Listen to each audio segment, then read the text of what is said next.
Hello साथीहरू, good morning. यहाँहरू सम्पूर्णलाई स्वागत छ मेरो भिडियोमा। अनि आरामको पनि कामना गर्दछु। आज चाहिँ मैले यो खेतको छेउबाट भिडियो बनाउँछु। हेर्नुहोस् न, यति धेरै हुस्सु लागिरहेछ। जाडो एकदमै धेरै छ। हाम्रोतिर हुस्सु लागेको हेर्नु न, यति धेरै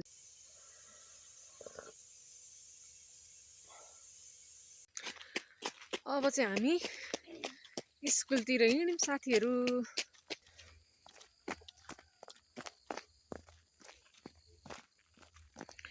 गाडी कराउँदैछ तिम्रो गाडी कराउँदैछ का हर्न बजाउँछ।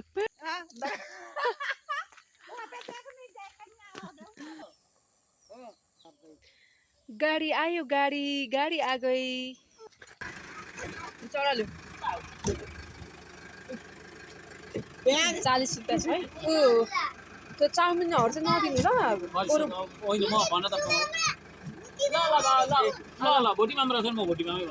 अनि पास्ता भयो भने पास्ता दिनु। यस्तो यिनीहरूको त्यो उयो आएको छैन हाउसफ्रेसहरू। ए ल ल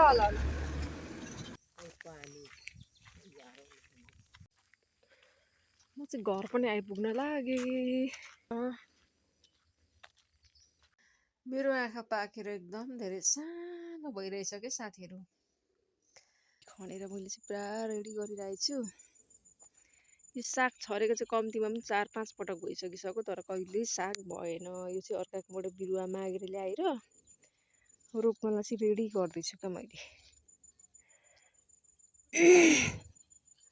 यसपालिको पानीले एउटा साग उयो बढ्न दिएन क्या, सबै मर्यो नि त।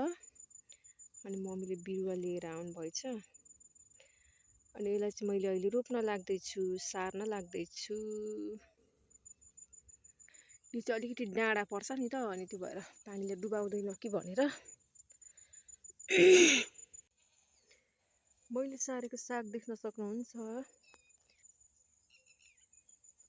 त्यताउता चाहिँ सफा गरेको छैन, यता चाहिँ सफा गरेर मात्र हो गर्ने।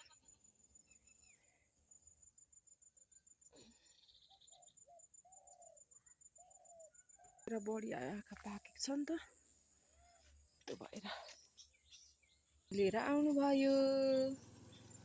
आमा भुँडी दुखेको हो रहेछ। के भयो? अनि टिफिन के खायो सोध्नु भयो? भुटी माम खायो।